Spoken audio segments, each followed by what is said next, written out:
Well, Suzanne, you're such a sweetheart. I'm not sure how I feel quite about being a founding father, but I guess my gray hairs entitled me to something. All right, now, let's see. This is a preposterously enormous subject that we're going to be tackling over this week, and I'm going to try to do an even more preposterous overview of the entire ground that we're going to cover in the next hour. I thought that I would begin, however, not with some large sweeping generalities, but with some interesting specificities. As I guess you know, I co-committed this impossibly large tome called Gotham, but I'm working on another one, Whole Forests Are Slated for Demolition, that Gotham too might live. And I'm going to read you a sneak preview of some pages from this next opus. God only knows when it's actually going to come out. So you better grab this while you've got it, because who knows. The topic is a national political party convention that is meeting in New York City. This seemed to me, given current events, to be an interesting way to initiate a conversation about the relationship between New York and the rest of the United States. So, here's a few pages, and then we'll come back to our larger presentation. Madison Square Garden, and this is back when Madison Square Garden was in Madison Square Garden. Madison Square Garden stank of lion as radio technicians set up broadcast facilities in its recently vacated animal stalls. The 1924 Democratic National Convention would be the first ever covered by radio. It would also be the first one held in New York since 1868. Getting it had not been easy. Most Western and Southern Democrats hated the city. They thought it, in the words of a popular prohibitionist poem, vulgar of manner, overfed, overdressed, and underbred.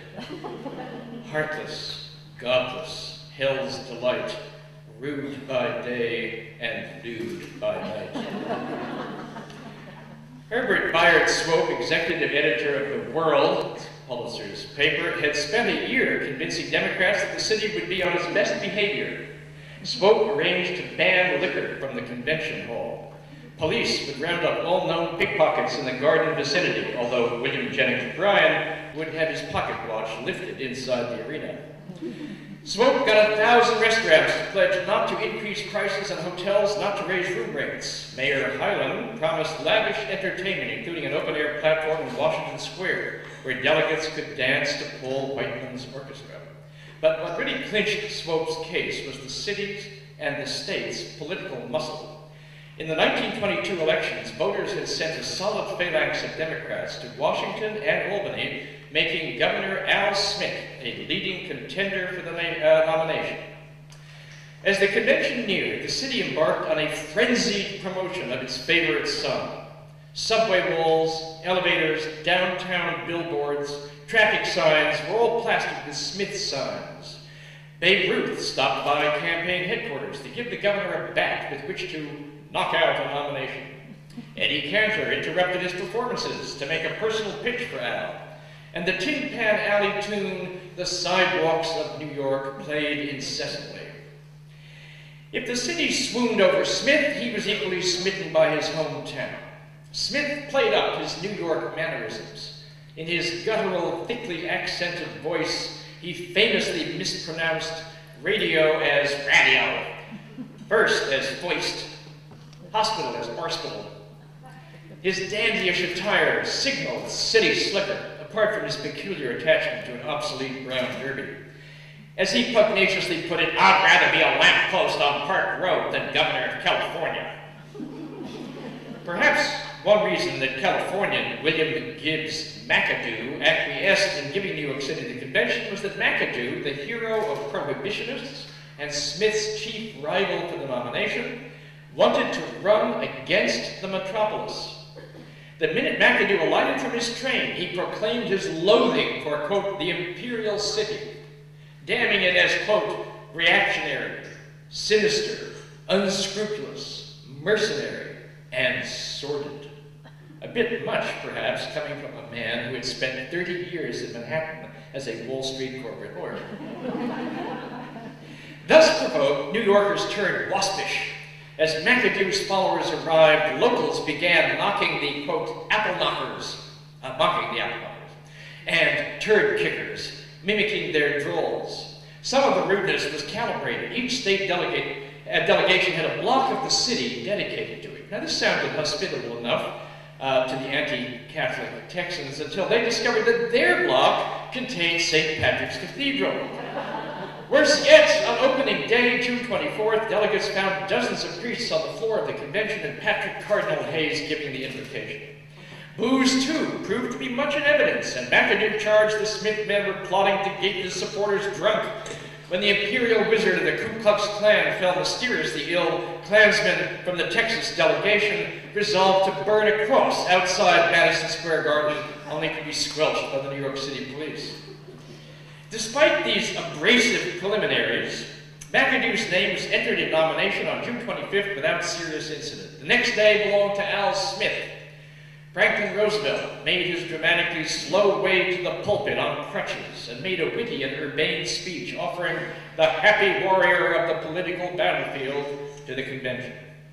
The second he finished, a nerve-shattering wall of sound slammed through the hall, generated by mechanical noisemakers, fire sirens, cowbells, whistles, buzzers, fish horns, and a half-dozen bands. The galleries packed with well-oiled New Yorkers unleashed a raucous and prolonged pandemonium while 1,000 marchers bearing huge Smith pictures and banners burst into the garden to join demonstrating delegates. From outside came a supplementary din as taximen and chauffeurs honked horns, streetcar motormen clanged bells, policemen yelled, and thousands snake danced through Madison Square Park while shredded paper showered down from surrounding skyscrapers through the garden's open skylights.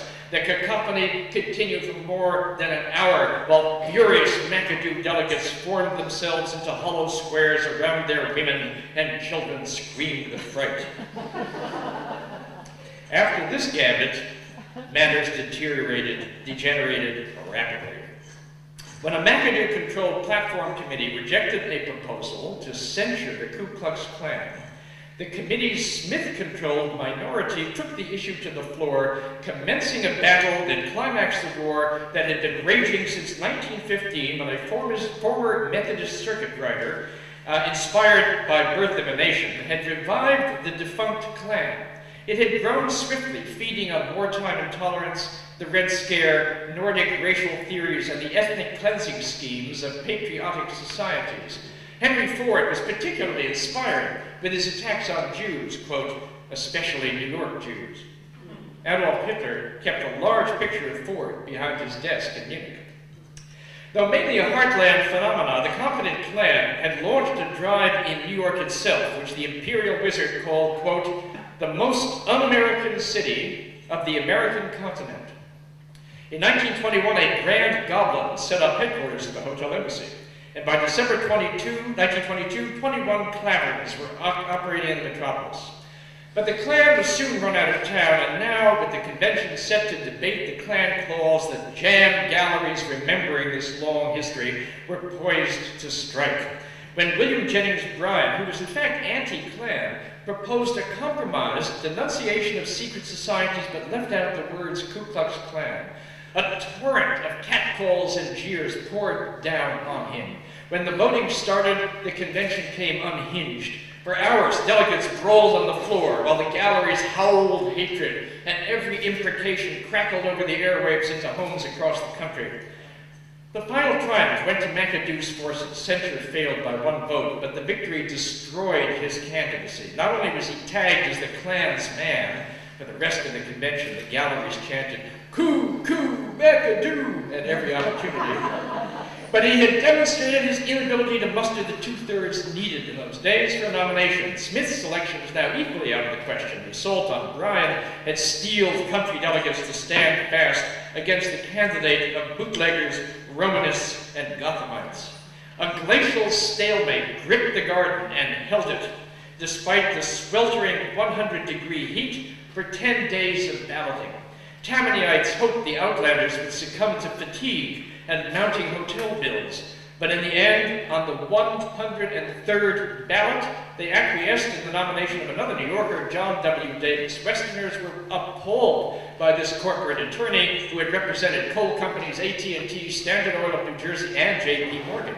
But he was a dry. Bryan's brother would be his running mate, and it seemed the best the exhausted delegates could do. The prize proved worthless. Coolidge won handily after being nominated by a well-ordered Republican convention whose tranquil proceedings, also broadcast, offered a sober contrast to the Democratic mayhem in New York.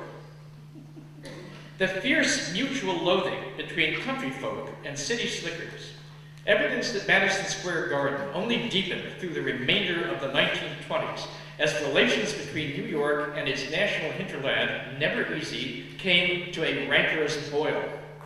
The combination of agricultural depression in the country and stock market boom on Wall Street enraged farmers. As one Illinois editor observed in 1922, quote, "There are between the City Hall in New York and the Battery Wall a distance that can be walked in 10 minutes. Thousands of highbinders in the world of speculation who have never done an honest day's work in their lives, but who often make in a day and frequently in a week as much, if not more, than the average farmer makes in a year." Something was rotten in the Republic when earnest toilers lost their farms while, quote, "a squirming herd of Mammon's men lived in Roman voluptuousness, washing down their pâté de foie with champagne." What made such neat dichotomies vexingly difficult to sustain was the farmer's own fondness for foie. The countryside was buying in, literally, to urban tastes. Rural folks purchased radios and tuned to urban broadcasts. They acquired Model Ts and went to town to shop or to spend a hotel weekend. Farm girls in New Hampshire and Wyoming villages went mad over jazz, flocked to Clara Bow movies and beauty parlors, and wore the same skirts and lipsticks as their sisters in New York. Old American tunes and dances, Henry Ford noted bitterly, were, quote, "being rapidly swamped into oblivion by the commercially promoted jazz music emanating from New York." Indeed, as Mark Sullivan wrote in Why the West Dislikes New York, 1926, it seemed almost impossible for the country, quote, "to resist the influences that flow from the metropolis. There was, he thought, quote, "a sense of helplessness against contagion from New York City." This mingled sense of helplessness and complicity underlay much of the furious insistence on New York's un-Americanness, an attempt to reinscribe the swiftly eroding line between us and them. The, quote, "New York trend of mind and thought," an Iowa editor charged, was, quote, "alien per se and alien to the beliefs of the rest of the country. Unlike other world metropoles," Sullivan claimed, "New York was, quote, more than 3/4 alien to that of the nation upon which it lives. It was really a, quote, Italian metropolis and a Hebrew metropolis, not an American one." The repeated emphasis on New York's alien citizenry, while not without basis in demographic fact, allowed Heartlanders to avoid unpleasant realities closer to home. Metropolis bashing diverted attention from Cedar Rapids bootleggers or grafters in Des Moines, or the proliferation of down-home brokerage offices and credit companies. The great white hope became immigration restriction. Perhaps crime, corruption, and modernist culture could be halted by interdicting the flow of Sicilian Catholics and Russian Jews, quote, "the kind of dirty people," in the words of one Methodist bishop, "that you find today on the sidewalks of New York." This battle would continue through the rest of the 20s, culminating arguably in the 1928 election, when Smith, of course, did win the nomination. And in fact, that election was something of a referendum on New York City. And Smith, as you know, was beaten devastatingly. Probably there wasn't a Democrat alive who could have beaten Hoover in 28, but there was a lot more going on in this that had to do with these kinds of issues. Al Smith, you know, moved on to other things, notably building the Empire State Building just across the street. Now, in fact, I would argue that this was a particularly nasty moment but only one moment in a long-running drama, a debate about whether or not New York is really part of the United States, or, say, the other side, really quintessentially American, precisely because of its hospitality due to immigrants. These sectional cleavages and debates run way back, as we'll see, from at least the 1790s, when Virginians and others collaborated to yank the capital of the United States out of Gotham and send it down to where Washington could walk to work, on through the 1970s, when we have the notorious headline, Forward to City, Drop Dead. September 11th, of course, muted some of these animosities, but I think the heartwarming sense of national togetherness lasted, I don't know, 6 months, not to be too jaundiced about it, and to some extent the old differences, in fact, are still alive and well.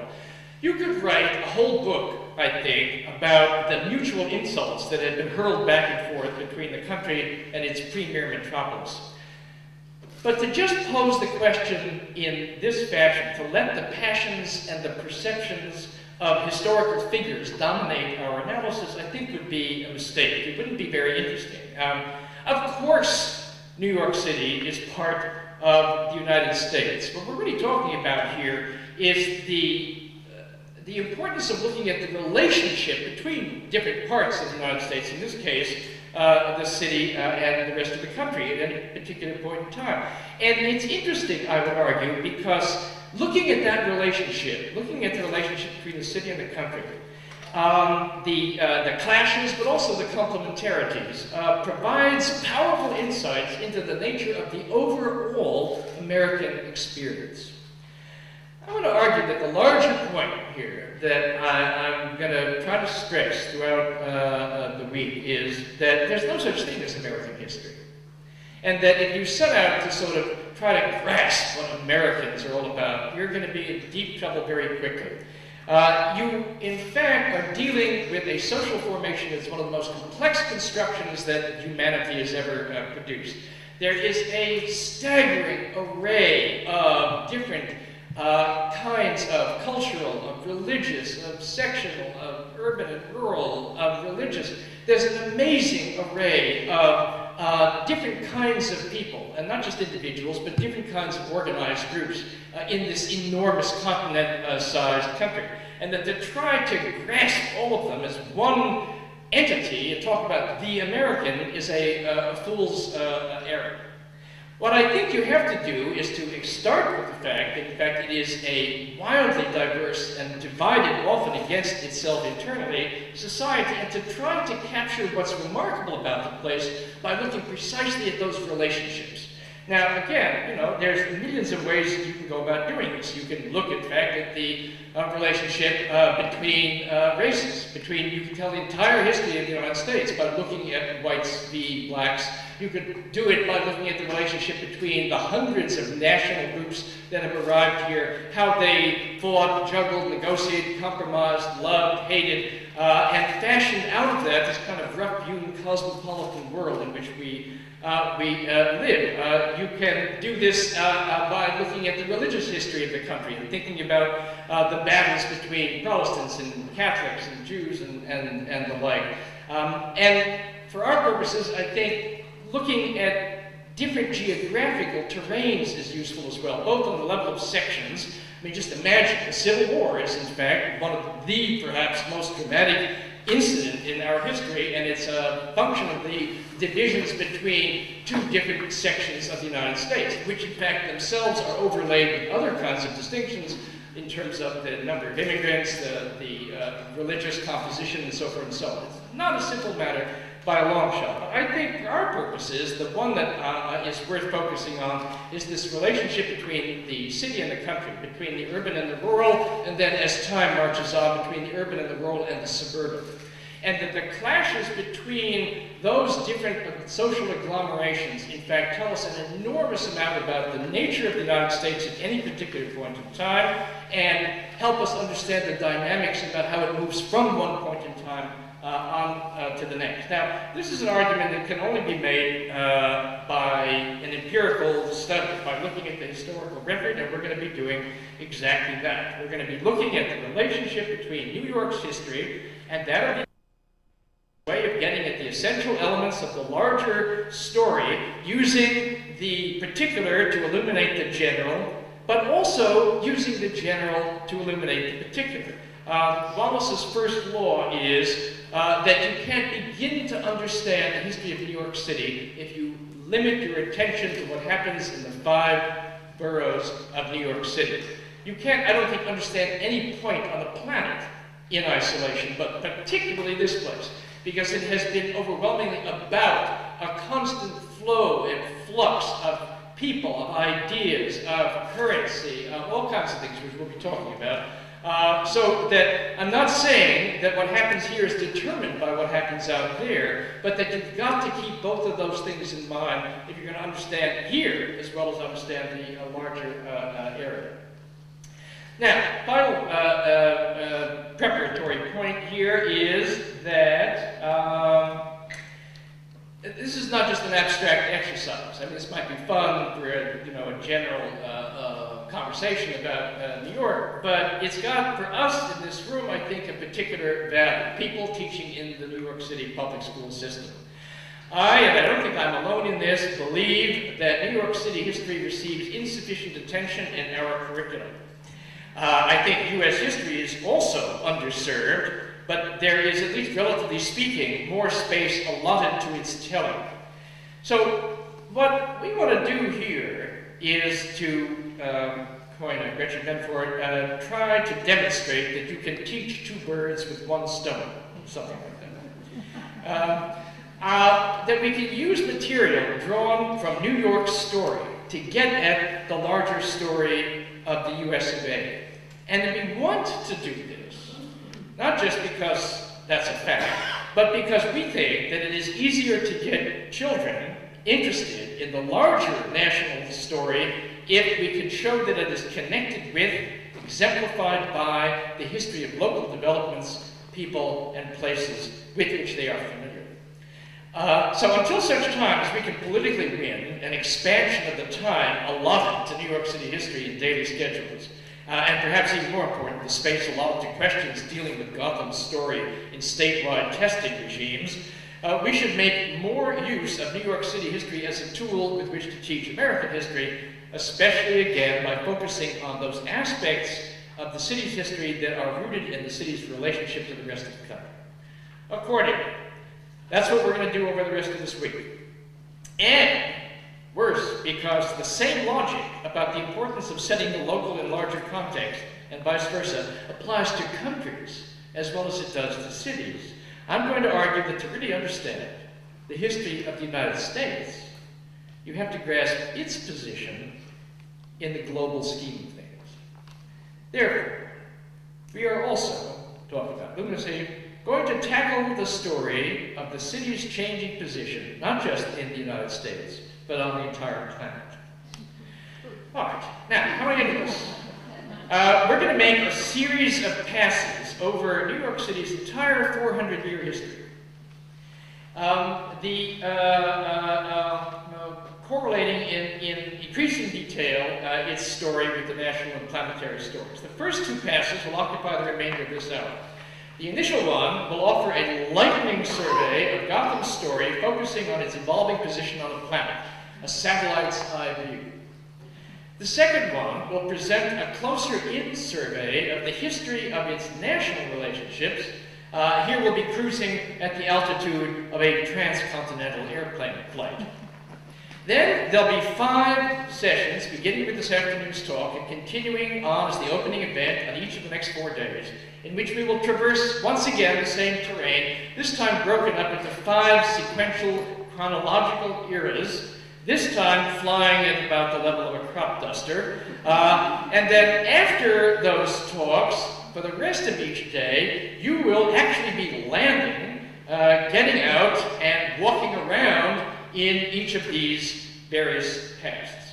So, strap yourself in for a rocket and a jet-propelled ride. at the level of the entire world, I want to argue that with preposterous oversimplification, this all goes without saying, you can perhaps catch one of the most important trajectories of that movement over time by conceiving of it as a move from the edge to the center of the world. How to start this? Well, let's start with Columbus. Everything else does. In a nutshell, Columbus is the lead-off to the explosion of Europe out onto the planet. It had been a kind of a backwater area, certainly compared to Asia. Now, in fact, it leaps out and grabs the rest of the world by the throat. Spain and Portugal together basically establish a new set of imperial relationships, which again, simplifying crudely, seize the Americas from their inhabitants, go to Africa and seize good chunks of the population there and transport them across to the New World and set them to work. The riches that are in fact garnered there in the New World are then transported back to Europe, which in turn gets more and more powerful, more and more able to expand its imperial reach. In this first kind of act, the Spanish and Portuguese construction of this new set of global relationships, this part of the world barely registers. This is indeed Indian territory, but very particular set of configurations. But the Spanish reach just, it's Florida, and they just don't get up this far. Which is in fact why, when the Dutch now enter the equation, and they say, hey, we want to get in on this act too. At the same time, we want to in fact rebel from the Spanish, who are our imperial overlords. And they do this by setting up basically two gigantic trading military companies. The Dutch East India Company, the Dutch West India Company. Think of them, as I've said, like Exxon with guns. These outfits move out onto the planet, challenge the Spanish-Portuguese operations at its weakest points. In the Far East, where they grab control of the Spice Islands. Slowly in Africa, they begin to take control of the slave trade. And here in the Americas, at first, not touching Peru and Mexico, the critical points, but grabbing a little island in the Caribbean, Curacao, and grabbing this little outpost up here in the Northern Hemisphere outside their sphere of operations. In the nutshell reading of things, as long as the Dutch Empire, and we have the sense of these people as, people who like to smell tulips and stick their fingers in dikes and wear wooden shoes, these people were global imperial players of the first order, and they set up a global operation that came close to really challenging Spain for planetary preeminence. From their perspective, while they did have this foothold here, the stronger they got, they moved into Brazil and they took control of a lot of the sugar. They began to dominate the African slave trade. They became great powers in the Far East. This was where their attention was. They were into spices, they were into slaves, they were into sugar. Beavers, well, all very nice, but distinctly second string. In fact, it is only when the larger Dutch Empire deteriorates for a variety of reasons, one of them being that there are a couple new kids on the block, most particularly the English, who say, we want a piece of this action too, and they begin to challenge them here and there.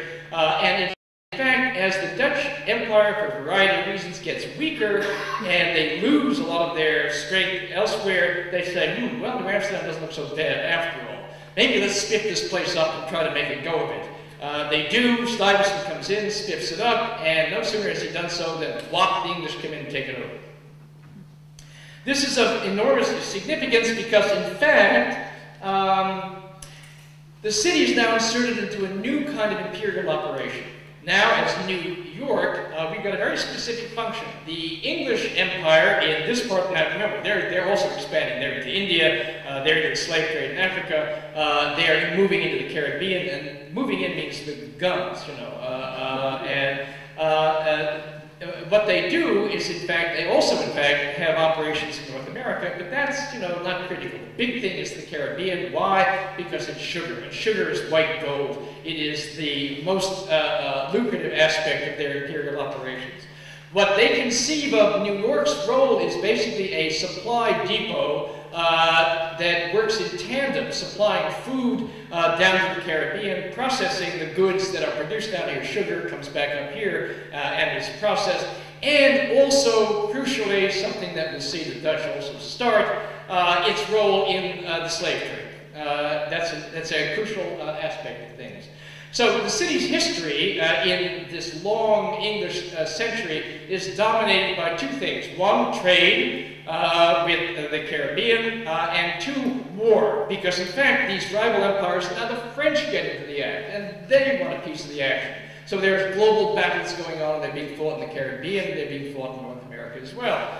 New York City becomes an important military outpost. When there are invasions underway for Canada, huge fleets arrive in New York City. And New York City goes berserk with joy. Why? There are defense contracts to be handed out, to use modern parlance, to local merchants who are, in fact, provisioning these enormous fleets. Their entire cities arrive into New York.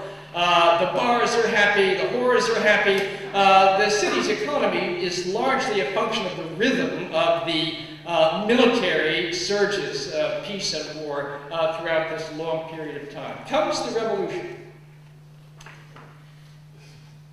New York City, because it in fact had done very well in the British Empire, this is a dirty little secret perhaps, it was not terribly keen on the American Revolution. Many of the people, again, we'll come back to this in more detail later, were in fact quite happy and making out quite well under the great British Empire. They wanted to grow and flourish with it. But for a variety of reasons, things happen and the revolution transpires. And not only does it transpire, but it transpires here.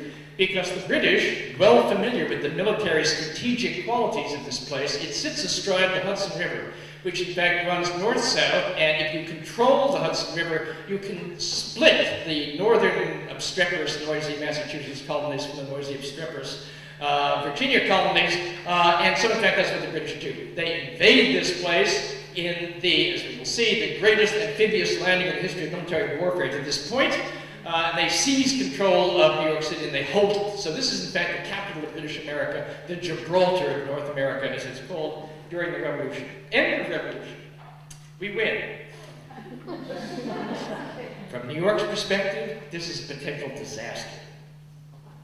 Why? Because in fact all of the sources of income now are in deep trouble. Our trade with the West Indies, which was absolutely indispensable. The Brits said, yeah, you wanted to be independent, you wanted to be outside the empire? Well, forget it, you don't get to trade with the rest of the empire. You're out of it. Slavery, which was an important and crucial component of the slave trade, the squeeze is on, largely coming from Britain and then copied over here. I didn't even mention the degree to which, not just defense contracts, but during wars, privateering, when merchants, in fact, get letters of the authorized piracy, basically. That now comes to an end. One after another, the sources of income on which this place had depended while it was an outpost of the British Empire are stripped away, and New York City is looking at a debacle. Does it in fact sink into obscurity? As a matter of fact, it is in the 1790s on the point of a colossal explosion of development. Why? At this global level, in a nutshell, the answer is that Britain, ironically, comes to the rescue. England, Industrial Revolution, Manchester cotton mills, massive movement of English peasants off the countryside into London and the northern Midland cities. What do they need? They need critical raw materials. 1, cotton. 2, food. Where are they going to get it? They get it very largely from the United States. They may be a foreign colony and may be a nuisance and all that, but business is business. What happens is a tremendous explosion of southern cotton production, and in tandem with that, southern slavery. And in fact, the South expands westward. How does it do this? The new US military goes in and kills lots of Indians and takes their land. And then you move west, expanding cotton production. In the north, pioneers pour over the Appalachians out to the fertile, incredibly fertile Midwest and start growing corn and wheat, which is in fact now being sent back to Europe. Well, all of this seems promising, but not from New York City's perspective. Why? Because in fact, New York is not geographically central to these developments.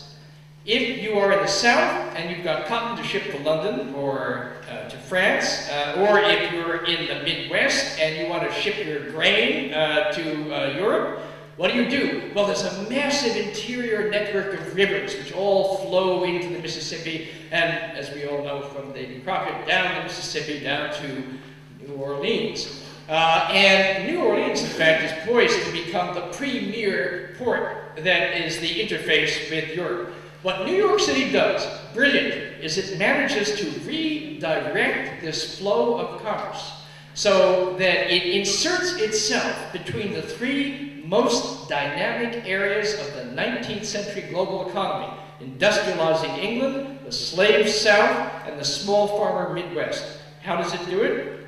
In nutshell terms, one, the Erie Canal and transportation. As you know, what we do brilliantly is we play on that break in the Appalachian Mountain chain through which runs the Mohawk River. We dig a canal that connects New York. You go up the Hudson River, hang a left on the canal, and boom, you're in Buffalo, which means boom, you're in the Great Lakes system. Two, we're critical in inventing the steamboat, which allows, among other things, commerce to move up the Mississippi rather than just being pulled by people like Abe Lincoln down the Mississippi into the Great Lakes, into the canal system, and into New York, coastal shipping as well. Three, we invent FedEx, not quite the current version, but what we invent is regular commercial packet ship transportation. Ships leaving like this on a regular basis from New York, so that the goods that come in can get to Manchester mills in time, and Manchester cotton lords are very happy about this. What does this mean? This tremendous flow of commerce in which now is running into and out of New York City. It means everything. It's transformative. Finance. We had never been allowed to have banks when we were part of the English Empire. First bank is Alexander Hamilton, the Bank of New York, 1784. The minute we're independent, we start banks. What do these banks do? Partly they fund commerce, partly they underwrite the expansion of Southern slavery. They make loans to Southerners to in fact buy land and buy slaves, the rest of it. Insurance, all that shipping that's going on the seas, New York insurance companies, in fact, emerge. A whole apparatus of commerce, warehouses, docks, all of that explodes. Also, finished goods are coming back from England and now shipped out on the Erie Canal or on steamboats around into the South. This becomes the emporium, the shopping center, the ultimate mall for the expanding United States. This is where people come to buy goods. It is also the point of entry for information. That the latest stuff on cotton prices from Liverpool, the latest fashions coming from Paris, they come here first because this is where the ships, in fact, are coming first. We're the interlink. We expand on that. We run a cable, literally, from New York to England. And then once we here invent the telegraph and it spreads out, we have got a lock on the flow of news and information from Europe out to the rest of the country by the Associated Press in the 1850s. Culture flows from there as well, the latest plays, the latest intellectual styles, and we become the entertainment center. Shows are produced here, and then in fact they go out on the road to the rest of the world. And finally, in this period of time, people arrive as well. And what we're talking about is the city's emergence as the premier immigrant gateway. The very same boats that are carrying the goods are also in steerage, carrying increasing numbers of Brits, Irish, Germans, and the rest. Okay, this is a kind of a complementarity here between New York City and the development of the rest of the country. We're now smack in the middle. But it means also that we're dependent on that relationship, which is why New York City is the most pro-slavery city in the North, because its entire economic and largely cultural system depend on maintaining that connection to the Southland. This is going to have enormous ramifications, as we will see. In the most immediate sense, it helps us understand a lot about the Civil War. The Civil War, in fact, is opposed to the last second here in New York City. We, our rich merchants in particular, are desperate to cut a deal. They can't stand Lincoln because he's being hard-line. They want to preserve that relationship. What particularly terrifies them, and when the Confederacy is about to sort of take a walk, is the fact that the Confederacy is saying, listen, we don't need New York. You're a middleman. We're going to cut you out. We're going to deal directly. We're going to resuscitate New Orleans, and we're going to deal directly with England. So we don't need you anymore. Yeah. And New York, when this threat is made good, turns around on a dime and says, okay, we're now pro-Civil War, not because we like the slaves, but because we want to restore our position of essential intermediariness between Europe and the South and the West, which is in fact what happens. After the Civil War, the critical dynamic now is not in Europe, but it's here. The United States now becomes an industrial country. Railroads pour west, along with the armies that are killing the Indians that are impediments. To construct those railroads, you need iron and you need steel. To do that, you need to mine coal and iron. And a juggernaut, in fact, continues. And the country, moves farther and farther west. Also, in fact, you get the development of great farms to, in fact, feed the people who are working in these burgeoning cities in the Midwest that are running factories and fields and the rest of it. What's New York City's role in this post-Civil War down to roughly in the next period, 1919, in the First World War?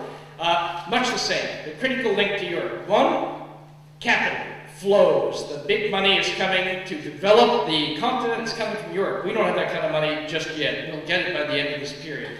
It flows through investment bankers in New York City, people like J.P. Morgan, who in fact direct the flow of capital out to the fields, farms, factories, mines, and the rest of it. Two, labor, Ellis Island. This is in fact the point through which the armies that are in fact doing all of this stuff come. Commerce remains crucial. We are the biggest premier port. We're importing stuff, but now we're also exporting massive amounts of industrial products, and particular raw materials, most crucially, as we will see, oil.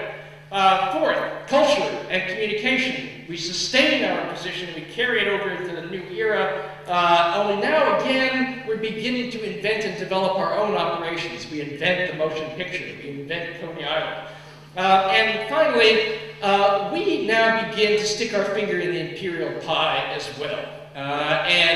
This starts even before the Civil War, where New Yorkers are particularly involved with shenanigans in Central America, and then culminating with the Spanish-American War, which is very largely conceived, directed, and mobilized from here in New York City. The First World War is a climax in this transition from the edge to the center of the world for the simplest of reasons. We enter that war as a third world country, still. Very now developed, lots of industry, lots of resources, but we're a debtor nation.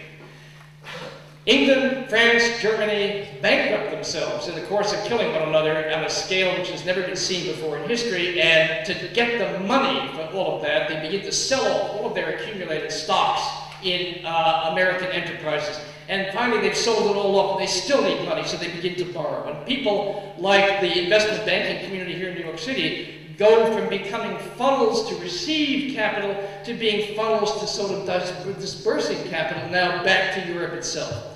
At the end of that war, before the war, we were $3 billion in hock. We come out of that war, we're $3 billion ahead of the game. The capital of the world begins to shift from London to New York City. It doesn't make it all the way across the water because England still has A, the Navy, and B, the Empire. But, last leap here, after the Second World War, this, in fact, process is complete. And the capital, I'm going to argue, again in more detail later, shifts to New York City. And we become the headquarters in tandem with Washington, D.C., which controls the military, which we do not, the headquarters of a multinational empire. Until very recently, we were embarrassed to use the word. Now it seems we can't avoid it. A new kind of empire, however, is constructed. Again, we'll come back and talk about that, which New York is central to, but it is also, figuratively, the political capital of the world with the arrival of the United Nations. The post-war period, in a sense, is a matter of thinking about what it means to live at the center of the world, and what are the pluses and what are the minuses of that. But that's a fact, I would argue. So, that's past one.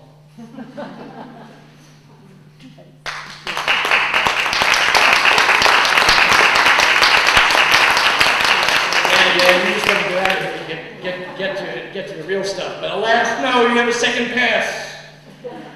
This is the transcontinental jet. Here I want to argue that there's a different trajectory. That when you look more closely now at the relations between the city and the nation, it's not so easy, this kind of straight line again. You know, that's preposterously exaggerated and problematic, but nonetheless, I think it works. Here, I think you've got a different kind of curve. Rather than a straight line edge to center, you've got something that's more like a bell curve with a little fillip at the end, maybe. So that in fact, it goes from being at the edge of things to being very distinctly at the center of things, forgetting about Washington, D.C., we'll see, and then, however, going into something of a tailspin in the mid-late 20th century, and then leading to an uncertain kind of situation just at the moment. So let me describe that trajectory with equal brevity and preposterous elimination of subtlety. At the beginning, critical fact, in the colonial era, 95% of the population lives on small farms. 5% lives in these few little seaboard towns. We are a bump on the edge of a colossal, still largely forested continent, and we are extremely marginal to much of what happens in the rest of that place for a good part of this period. Now that slowly changes with the development of the market relationships that are coming because, in fact, if we're going to get the cows to butcher here in New York to send down to the West Indies, well, we begin to draw people out in the hinterland into producing things, driving cows down to New York City, for that kind of market relationship. So, you know, there's these kind of little tentacles that go out slowly, but still, huge amounts of the population are, if not self-sufficient exactly, they can get on without us, because it's not that kind of market society yet. The revolution, again, I want to underscore the fact that we are, relatively speaking, not just marginal to that titanic series of events, but retrograde.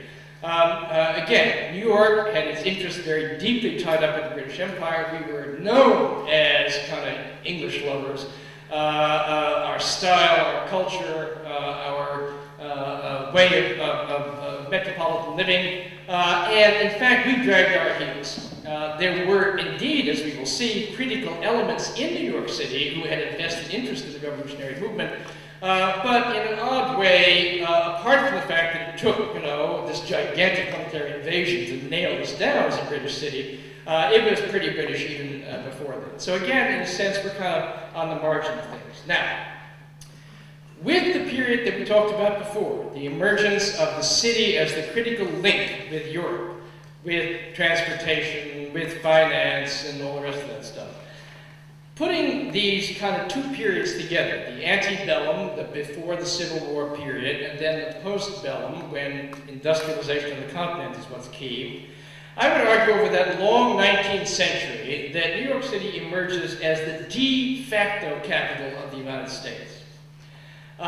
It was the cultural capital, it was the economic capital, it was, in fact, very largely the political capital of Washington. You can't begin to understand how relatively marginal the federal government operation was throughout this entire period. It's going to be much later that it emerges. In fact, although again, we'll come back to this later, though we lost the actual capital, which we had for a little brief and shining moment, we became the de facto capital, and I think nowhere is the centrality reflected as well as in the accepted custom of identifying particular points in our landscape with nationwide functions.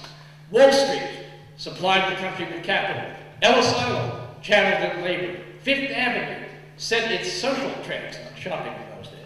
Madison Avenue advertised its products. Broadway, along with Times Square, Coney Island, entertained it. And our city hall, as befits an unofficial capital, welcomed heroes and heroines with keys and parades and naval flotillas. New York was the nation's premier source for news and opinion, a magnet for those seeking cosmopolitan freedom, and the biggest city of the biggest state, and therefore it exercised extraordinary influence in national politics. Just consider the number of candidates for president that come from New York City. It's an astonishing fact when you go back and look at it. Now, the flip side of this is where we came in the 1920s, is that this kind of hegemony generated tremendous ambivalence out in the country. The country envied and emulated the city. People in Wyoming would read about what Mrs. Astor served at her big dinner party on Fifth Avenue. They'd be glued to it, you know, People magazine up on a little bit.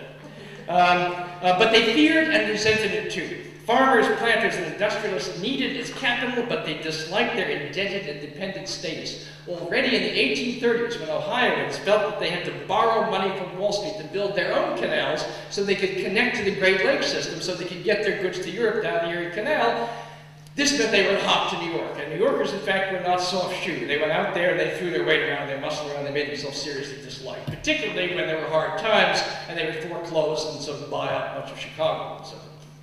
New York's connections to Europe gave it a glamorous sheen, but they made it seem the agent of imperial powers and host to an alien population that spawned political machines, organized crime, labor unions, anarchists, socialists, communists, and birth controllers. Wall Street was hated by people from populists on down through the 1920s. And it's in the 20s, I would argue, that, as again, where we started, that things peaked. Why? The 1920 census was the first time that more people were found living in cities than lived in the countryside. It was perfectly apparent to the country, like it had been to the Confederacy before the Civil War, that they were being out-demographed. That political power, although it was retained by virtue of gerrymandered, unequal suffrage rules and requirements, nonetheless, power was shifting to the north and to the east, and this infuriated them. And it led to the movement for immigration restriction, and it led to prohibition. Again, vast, preposterously oversimplified stories, but they're an effort to, one, choke off the influx of dirty people on the one hand, and two, to impose cultural mores on these alien types in New York City and other cities. Oddly, at this very moment, when we are in a sense at the apogee of our power, this is when the Depression comes. And the Depression has very contradictory consequences. I would argue, and again we'll come back to this in more detail in our next pass later on, what happens in the 1930s, 1933, with Roosevelt going down to Washington, is that Roosevelt does not go down alone. Roosevelt goes down to Washington with an army of New Yorkers, and they are particular kinds of New Yorkers. They are coming out of the reform movement, out of the labor movement, the settlement house movement. There are social workers, there are people like Harry Hopkins, like Francis Perkins, there are big machine politicians that are going down. There are brain trusters from Columbia University. It's an astonishing agglomeration of talent. But what's important is that these are the people who over the previous 20 years, and particularly during Al Smith's regime, when he's governor here, at the same time he's running and losing on the national level, he is, after all, the governor of New York, is that the city has worked out a series of reform programs in every aspect of life, but particularly in economic policy and labor law and welfare reform and social insurance and ideas that are way advanced already in Europe, but in fact are wildly resisted here in the United States. But we, in fact, enact many of these pioneering forms of social legislation, which then, when we go down to Washington, we board and seize the capital, in essence, and we remake the national capital in the image of New York City. And then what we do is, in fact, we pass financial legislative reform, the Security and Exchange Commission. We had done stuff like that here. We passed the Wagner Act. Senator Wagner is now consequentially a key player in all of this stuff, transforming labor relations in the United States. We get Social Security passed. We get old age pensions passed. We get the New Deal. Now, the New Deal, on the one hand, is very good for New York City. Why? Because, among other things, it sends a tremendous flow of resources from the federal government, which has got the federal taxing power, up to New York City to deal with a cataclysm that, in fact, the city was reeling through. Massive unemployment, massive misery, homelessness, and so forth. So, in fact, huge amounts of money pour into New York City for a variety of public works programs and welfare and social relief, again, which we will talk about later. But, oddly, it also sends vast quantities of money flowing to the West. Now, partly these are idealistic New Yorkers who, in fact, think that the way to overcome some of these sexual transitions, conflicts, is to, in fact, build up underdeveloped parts of the United States. So money flows south and money flows west, builds great dams and so forth, which send power coursing out into the farmlands. The Rural Electrification Administration, again, modeled on earlier New York State enterprises, electrify, literally, you know, the farmsteads and the rest of them. What they are doing, however, is they are building up at federal expense the infrastructure of what is going to emerge in short order as the Sun Belt. So it's a very contradictory moment, the New Deal, as is, for that matter, the Second World War, because I would argue that, in fact, New York's centrality in the nation culminates during the 1940s. What happens is, I would argue, and again, it will in more detail, is that once again, New Yorkers go to Washington, but it's a different platoon. It's a different bench is sent in. There are some of the old New Dealers who stay in power, Hopkins and Perkins, but lots and lots and lots of them bite the dust as Roosevelt says, we're going to retire Dr. New Deal, and we're going to put our money on Dr. Win the War. And the way he sees it, to win the war, you've got to make a deal with the very corporations and financial institutions that he has been blasting and trying to reform for the previous 10 years. And what happens is that a whole new bench come in, and they are investment bankers and corporate attorneys from New York City. Stimson, Lovett, McCloy, and Harriman, and Rockefeller, and Forrestal, the list goes on and on. These guys go down, they run the war. But in the process of winning the war, they, in fact, set up a series of linkages and connections between the now enormously expanded national bureaucracy and the corporate world, which they, in fact, are the representatives of. And much of that, which is in fact not in New York City at all, because we don't do that kind of manufacturing, but out in the heartland, and out increasingly in, once again, the new industrial operations that the federal government is building to run the war effort way out on the West Coast and way down the South. Cotton factories that are making soldiers' uniforms are now in North Carolina, they're not only in New York City. Shipyards are sprouting in enormous profusion in California, not in Brooklyn, although the Navy Yard, in fact, goes through a metamorphosis and explosion. So, during the war, there's this crucial transformation, and once again, crucial enhancement of other sectional strength. But New York City is running the show. Okay. This is, in fact, also the moment when these folks, largely through particularly New York City institutions like the Council on Foreign Relations, design and plan a new world order, which they think is going to eliminate the kinds of crises that have led to wars and depressions in the past. And it is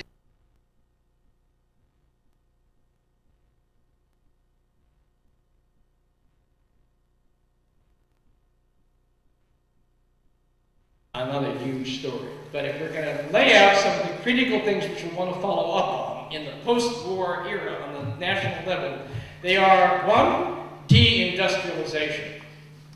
New York City, we will see, was not only a facilitator of nationwide industrialization, it was the biggest manufacturing and industrial city in the United States. We didn't do giant steel mills, although we had some giant operations, Havemeyer Sugar Plant and others. that we'll see, and the big oil refinery and shipping complex, which is crucial to other aspects of our story. But basically, we did small stuff, garment and printing, and thousands of small enterprises. That, in fact, it peaks in the 50s, the 60s. This is still a matter of discussion by historians, and then it goes into freefall. This is not only a New York City state of affairs, this is a massive movement of industry out of the entire Northeast cross belt to the now really hospitable and cheaper labor area, because the union movement, among other things, is not so well developed in the South and in the West, and then very soon after that out into the rest of the planet.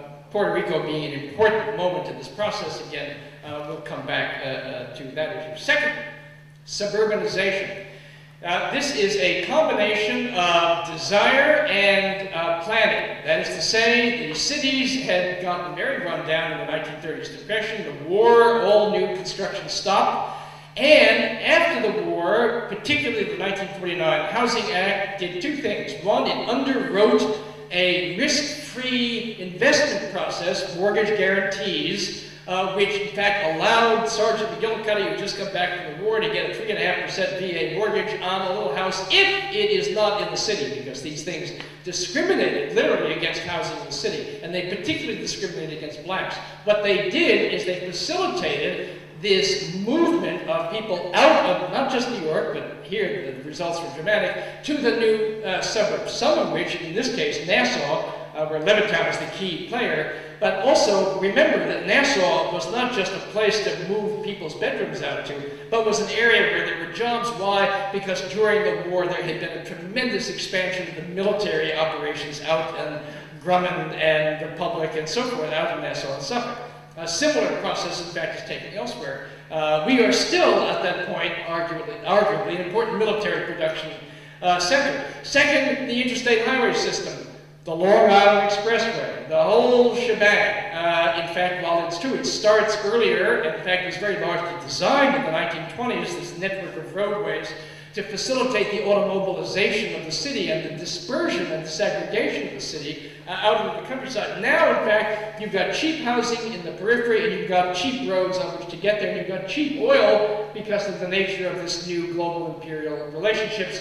The result, between 50 and 70, roughly 1 million white middle-class people motor out of New York City, taking their tax dollars with them, which is not inconsequential, because in fact, what happens is that we are losing our tax base. We are also a net deficit to the federal government, because now money is dramatically flowing. We have, by the 1970s, depends on who you talk to, but roughly a $7 billion deficit. That is to say, we send more in tax dollars to Washington, which is then dispersed to the South and to the West and so forth. All these people are into free enterprise, they hate big government. But it's big government that's in fact pumping vast amounts of money, and it's largely coming from our tax dollars. But our revenue sources are decreasing. At the same time, our expenses, for a variety of reasons, are growing. This leads to the so-called fiscal crisis of the 1970s, which I will argue is not, in fact, a peculiarly New York phenomenon due to our spendthrift ways and our New Deal fixation, but in fact the local ramifications of a global crisis, the end of the long post-war boom which had peaked in '69 and goes tumbling down in the early 70s, and then is sent over the cliff by the oil shock, which again is not unconnected to global politics, of which New York City is in the center.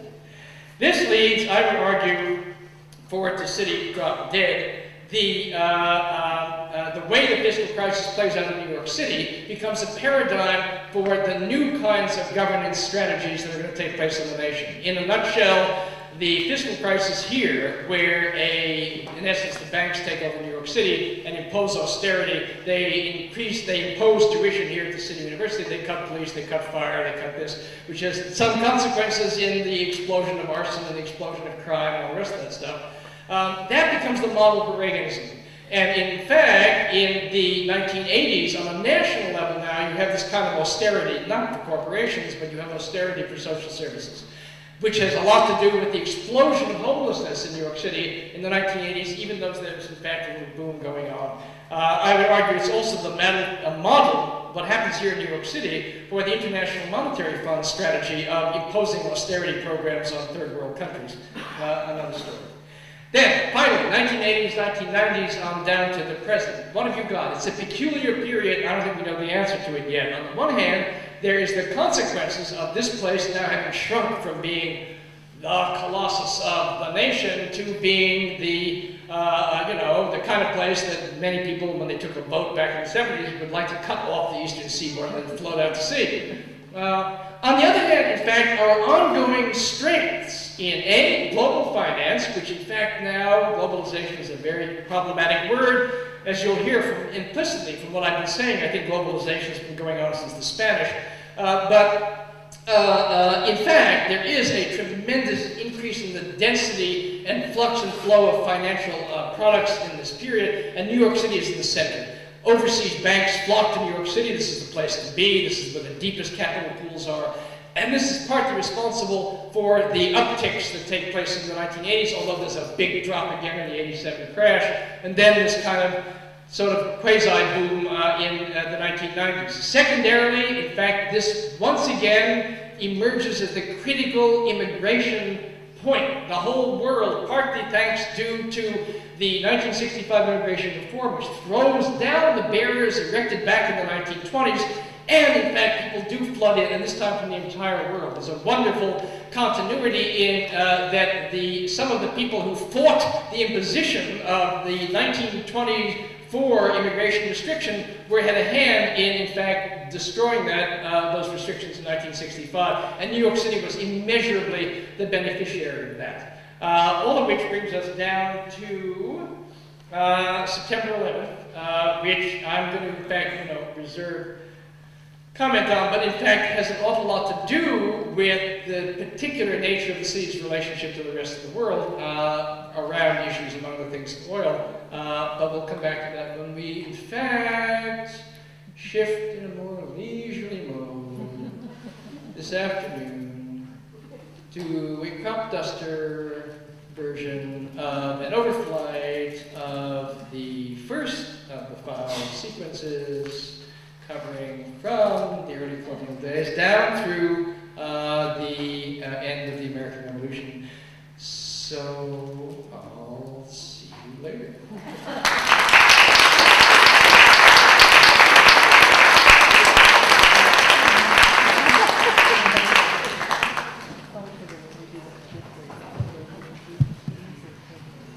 Team, let's rock and roll.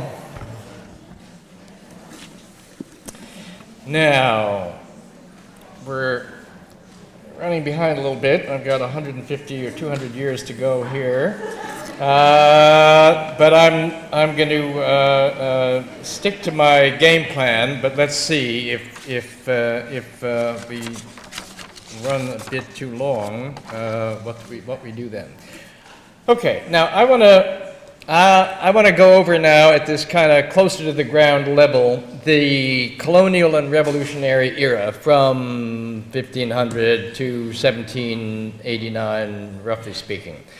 And I want to do 5 things, if time permits. And again, this may be crop duster level in comparison to what we just did, but it's going to be a mighty fast ride, given the amount of territory we have to cover.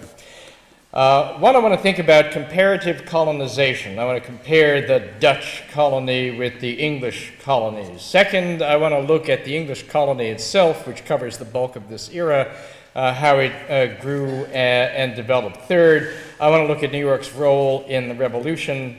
Fourth, New York's role in the Constitution. And fifth, the issue of the location and relocation of the capital of the new US of A. So, a lot, but let's give it a shot. Okay, first, what's different about the Dutch colony of New Amsterdam, which remember is only a blip on the screen from whenever we want to date it, 1620s, with some prior little moseying settlements around, interaction with the local Lenape Indians, on down to 1664 when the English come in and blow them out of the water. So it's a very small period of time, and it's a very tiny little town. We've now seen from the maps that Wall Street, which is now unimaginably down at the bottom of Manhattan, was the northern edge of settlement. What's different about this place from New England, which is in fact to the north and growing throughout this period, and Virginia and the other colonies in the Carolinas? What makes the Dutch period and settlement interesting at all? Part of the answer is in the various foundation myths that in fact are partly based on reality, but partly have this kind of expansive aura of ideology around them. If we think New England settlement, we think the Mayflower coming over and landing on Plymouth Rock. If we think Virginia, there's the whole Jamestown saga. If we think New York, if we think New Amsterdam, two numbers come to mind. One is a 2 and the second is a 4. This is our founding myth. This is our founding story. We bought, you know, Manhattan Island from the Indians for $24. Now, there's a lot of problems with this story. One of them is, of course, they didn't have dollars then. This was for 60 guilders. There was this notion that we bought it for kind of beads and trinkets, when in fact, if it happened at all, which isn't 100% sure, but the same crowd that supposedly made that purchase did, and we have a deed, because there's nothing written about it, just a note that floated back across the Atlantic that this had happened. But they did buy so-called Staten Island, and what they were giving were what we would now call high technology transfers, you know, axes, awls, which in fact you could drill wampum and create money and so forth and so on. But, you know, the idea of it is this was a colossal ripoff, and weren't we smart? It's dripping with racial condescension, you know, oh boy, these dumb Indians, they didn't know what hit them. And now look at all the gazillions of dollars, in fact, Lower Manhattan is worth. This was our primal deal, the original real estate scam. And I think we like this kind of image because, in fact, this place has been about trading and deal making and finance and real estate. So in a funny way, this image, somebody translated 60 guilders into $24 in somewhere in the 1830s, I think. And interestingly, although inflation has gone berserk since then, it never changes, but you can't have a variable rate myth, can you, you know? So it's kind of frozen in time, this image. But what it gets at also is a larger set of historical understandings about the relationship between these different colonies, which again is partly true and partly kind of mythified. One of them is those places, certainly New England, was settled on the basis of religion, that it was all about an escape from, you know, difficulties in England, and that they were looking for religious freedom. We, on the other hand, were supposedly all about commerce from the get-go. Another comparison is that the New England folks and the Virginia folks were interested in settlement. They were interested in actually transplanting English people coming over here, you know, and setting up kind of offshoots of the mother, as we call them, countries. Whereas this place was not about settlement. This was, in fact, not a settlement at all. It was a company town. This place was literally owned. Remember, I mentioned the Dutch West India Company and the Dutch East India Company. These were gigantic global trading military operations. And what they did was they planted what they called in those days factories in various places around the planet as bases for trade.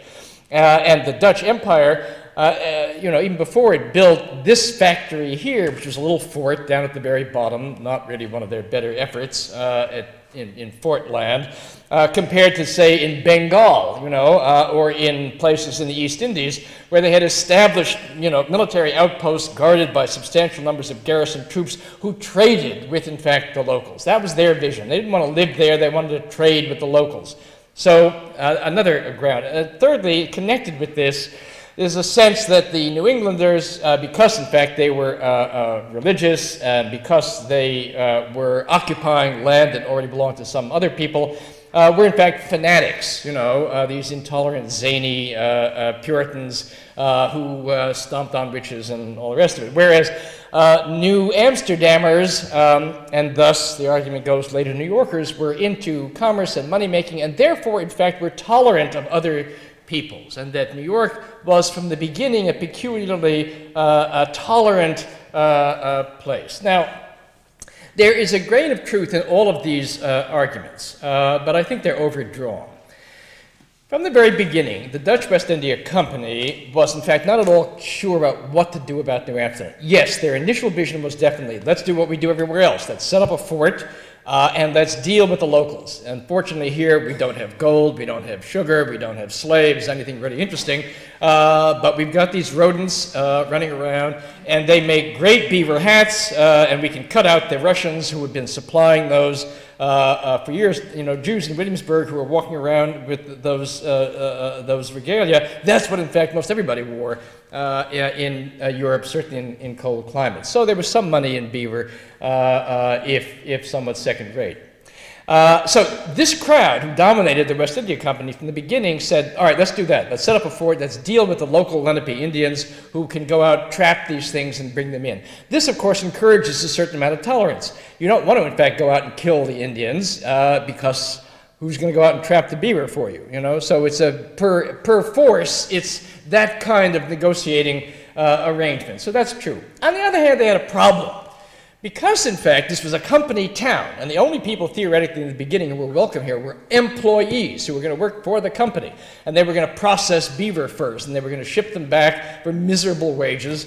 Why come? Well, the answer is no particularly good reason to come. If you were an up-and-coming, aspiring young Dutchman in this period, and you wanted to make your fortune, you didn't come out here. You know, this was a godforsaken backwater. What you did was you went to Africa, you got on the slave trade, you went out to the Spice Islands, you went down to Brazil after you captured it from the Portuguese and set up a big plantation and make pots of money. This was not where it was happening. As a consequence, in fact, there were, not enough people to sustain this place. Partly because, again, they weren't going to do a full-scale military operation because they had much bigger fish to fry elsewhere. So they just kind of run down for it, you know, cows would wander in and out of the wall, and a very sort of small garrison operation. And they didn't have the citizenry base, which in fact could support even a commercial operation. So the story of New Amsterdam is an increasing expansion of enticements offered to get people to come here and settle. They never really succeeded with the Dutch. You know, relatively speaking, few Dutch came. So what you got was, you know, the flotsam and jetsam, really, of the entire North Atlantic universe. It was discovered very early on that 18+ languages were being spoken here. This was hardly a uniform little Dutch model operation. There was French, and there were Swedes, and there were Germans, and there were English, and there were Irish, and there were, you know, you name it. The problem is that as they began to say, okay, please come and we'll give you some land. And to get that land, to give to them, they had to expand their ownership reach. So they went out and they bought Queens, and they bought Brooklyn. Now again, I think as probably you all know, bought did not mean exactly the same thing to the locals as it meant to the Dutch. We're talking about two entirely different civilization and jurisdictional visions here. They thought, hey, all right, you guys want to live here, that's cool, we can trade, there's good deals, you know, technology transfer. You can have use rights. We'll let you, in fact, you know, hang out here. They thought, we made this deal, turned over the stuff, it's ours. Not only that, in short order, one of the dumber governors that we had, a guy named Keith, said, let's charge rent. So now, here you've got, you know, the Lenapes saying, what is this? We let these guys come in, and now, in fact, we have to give them corn to stay on our own land. Forget about it. And what you have is an explosion. And you have war. In fact, what the Dutch do, with some help from the English, actually, who they're not so wildly different from, because they are, in fact, expanding into their territory in their massively nasty wars against the Indians, the Pequot War and others, is, in fact, a virtual extermination campaign. So, you know, all the stuff about the Dutch or Mr. Nice Guy and the tulips and all the rest of that stuff, you know, forget about it. When their interests switched, they, in fact, were seriously vicious. They were very nasty.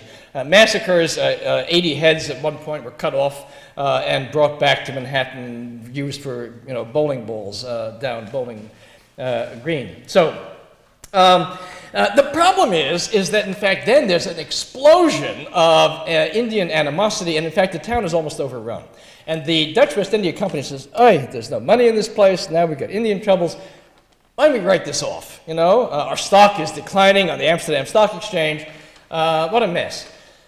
The problem is that they had a larger mess, that the Dutch Empire, as I said before, is now under challenge from the English. They are, in fact, being thrown out of Brazil by the resurgent Portuguese. Their global affairs are contracting, and now some of them in the company say, you know, hey, maybe New Amsterdam doesn't look so bad after all.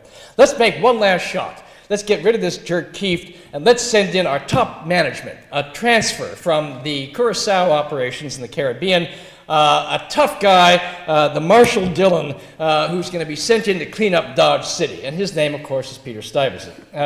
Stuyvesant is, in fact, brilliantly effective. He rules with an iron hand. He's not a Democrat by a long shot. He is the company man. And although they have, in fact, given little small efforts at governance to appeal to people to get them to come, basically he's calling the shots. But he calls them pretty well. And he, in fact, builds streets. He builds the wall. He, as we'll see, is a misdirection. We'll come back to that. He spiffs up the port area along the East River to expand the amount of shipping that can come in. He tries to deal with the notorious laxness from his perspective of the city's, town's morals. Roughly 1 of every 4 buildings is a bar. You know, it's a largely male, but with some substantial female and commercially oriented part of the population.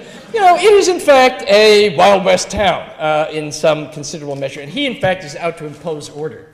Now again, this raises questions for the tolerance crowd who you know, are arguing the special virtues of the New Amsterdam community on 2 grounds. One, while it's true, you know, that the, some of the Puritans up in New England were most definitely not into religious freedom for themselves, not for, however, dissident sects, and they were a quarrelsome lot, and they fissioned on all kinds of lines, and people kept streaming out of New England and founding new colonies, and in fact, creeping down the Connecticut coastline in the direction of New Amsterdam, which alarmed, in fact, Amsterdam and the company back at home.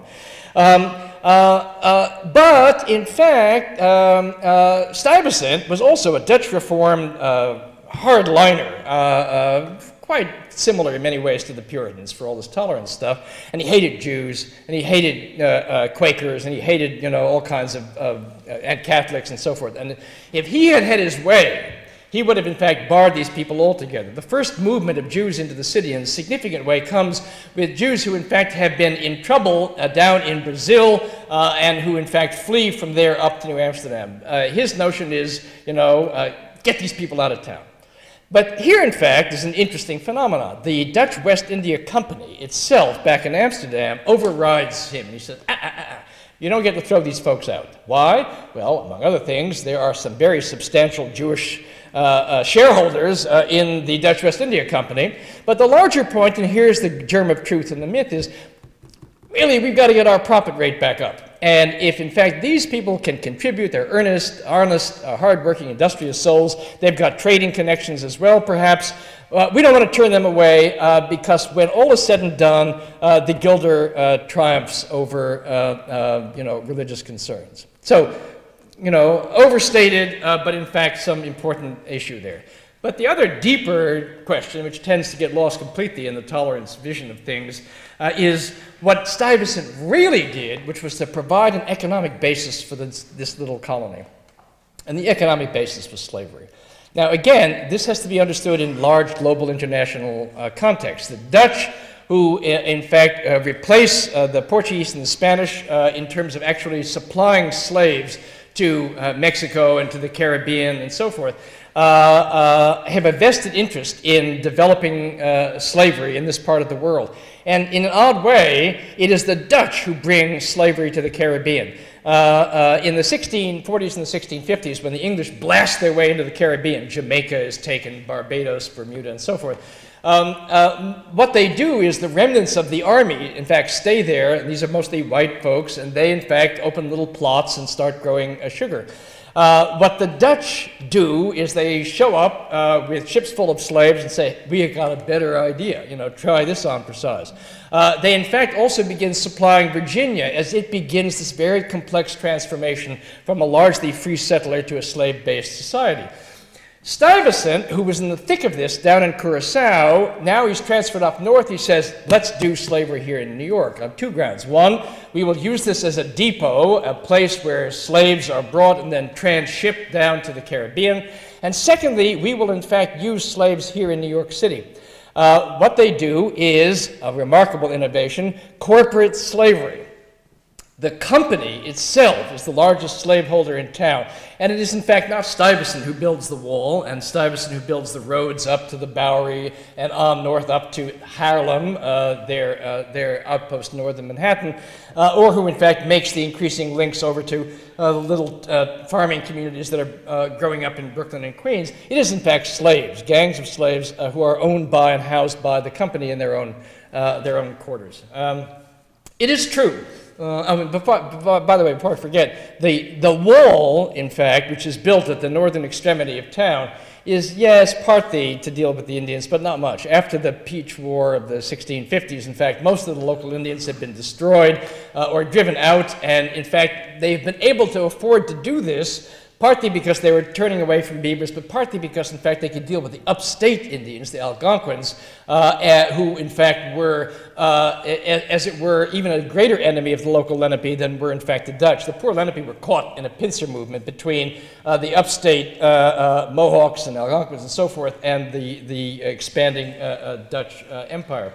The wall is in fact built not to protect against the Indians, it's to protect against New England, it's to protect against the English, who are increasingly, as I said, moving down, and Virginia is moving up, and there's this pincer movement of another sort going on, which is very alarming to the company. It is true that slavery in New Amsterdam was, relatively speaking, more relaxed than it was in the same slave system that was now breaking out in Virginia. There was a much fiercer business because, in fact, you had already larger plantation organization. And here, in fact, the slaves were, many of them were, in fact, working with farm families, particularly out in Brooklyn and in Queens, and that's going to expand in the English period. And so it's a different kind of slavery. And it is true that, in fact, some slaves were emancipated or given half freedoms, as they were called, but largely, in fact, they were given plots of land north of the wall in an area where, should there be an Indian raid or something, these guys would get hit first. So they were like canaries in the coal mine. So it was an ambiguous nature of tolerance. At any rate, would in fact slavery here have evolved in much the same direction as it evolved in the South? We don't know, because in 1664, moving to part 2, no sooner, basically, had Stuyvesant spiffed up this town, had it in decent working order, than in fact the Brits move in. They send ships, because they've got military superiority at sea, into the harbor. They say, you've got two choices. One, we will, shell your town, which is all made of little wooden operations, and we'll burn to the ground, and then we will confiscate what's left of the land, rape your women, etc., etc., etc. Or you can continue basically to run your operations, and all we need is little taxes and a redirection of the flow of commerce. And I, the Duke of York, who's the guy who, in fact, now is the owner of this, it's a royal colony, says we can live with you. And while Stuyvesant was prepared to fight to the last man, the last men were, in fact, not interested in fighting for the Dutch West India Company, and they said, forget this, and they surrendered en masse. End of story. Now, the English colony. What we're talking about here is a dramatic expansion in this area, because now it is a settlement. Now it's subject to the same kinds of policies that are happening elsewhere in the English Empire and in North America and in the Caribbean. There's a really active encouragement of movement from England, and again still from other parts of Europe into this area. But more to the point, the economy is in fact now much more vigorous, because it's got a much more vigorous position in the new imperial scheme of things. One way of thinking about this is to look at the development of the different parts of society that now emerge. There had been obviously differences in class level and economic function in the Dutch town, but it was so small and didn't last long enough to concretize, really. Now, in fact, it does. What you get is a striation of this sort. At the very top, you've got merchants, and there are big merchants and little merchants. And the big merchants are the ones who, partly because they've got the best political connections back in England, are the ones who get the defense contracts that I spoke about before, because these are the people who are in a position to, in fact, supply goods to the British Navy and fleet when it comes to town. A lot of these guys are Dutch, and they flip, as it were. Literally, a guy named Flipson becomes Philips. But you get the Van Cortlands and the Livingstons, and these people are both the biggest merchants and the biggest landowners. They not only buy, you know, fancy townhouses downtown, but in fact they buy big estates up in northern Manhattan. And some of them get enormous estates in upstate New York, particularly those who are cronies of first the Duke of York and then later sources of power in the crown. And Phillips, for instance, you know, he's beyond Trump. Trump only does real estate. This guy had huge estates upstate. You can, in fact, go up there and visit them. They grow food to ship down to the Caribbean. He's involved in the slave trade. He's involved in piracy. He's involved in all kinds of activities. He's a real magnate, and still though in a provincial sense. Then there are the artisans. What the dramatic change is that as this becomes a great seaport, there are a whole variety of things that you need to sustain it. You noticed on the maps that this row of shipyards along the East River, well, that's a function of the fact that they need to both repair and to develop new ships for this trade down in the Caribbean and across the Atlantic. If you're going to have ships, there's all kinds of things you need. You need rope. So, in fact, rope walks begin to sprout, particularly because they're very large things. And literally, you walk along braiding ropes, and some of them begin to pop up out in wider open spaces like in Brooklyn. You need sails. You have sail makers. You need barrels to store the dried beef and the grain. So you have barrel makers. Barrels need hoops. Then you're going to have little iron manufacturers, blacksmiths, who are in fact, you know, the ones who make those hoops to put the stuff in, and on and on and on it goes. On down to, of course, an armada of sailors who are the people who are going to man this commercial fleet. You also have the development, because now the population grows, they themselves need services, and industry in New York City has always thrived, particularly because it is its own greatest market. It is an enormous market. And so you have shoemakers and you have clothes, and you've got people who are aiming for all classes. You've got wig makers, you know, for the new upper classes who are trying to ape the British aristocracy, even though they're just people in trade when all is said and done. And you've got goods for slop goods, so-called, for the sailors, cheap shoes, cheap clothing, and the like. At the bottom of the heap, there are slaves, because, of course, what the British do is they horn in on the Dutch control of the slave trade. The Royal Africa Company becomes one of the greatest powers in England. They take over much of the provision of slaves to the Caribbean, to the old ongoing Spanish and Portuguese operations, to Virginia and the like, but also to New York City.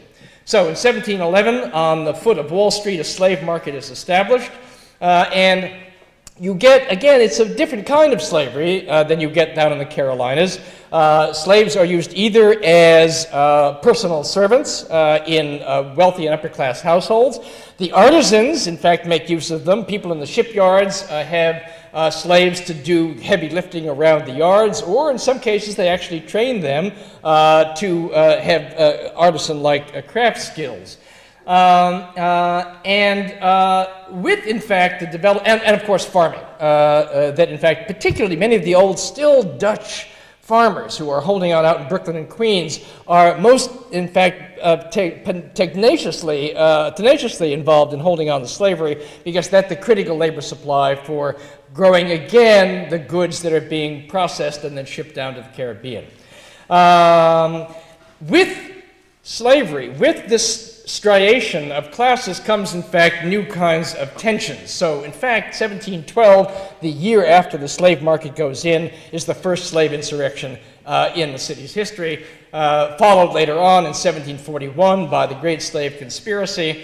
Again, the details of this are beyond us, but just to note that the response in both cases was a level of ferocity that had been outlawed back in England.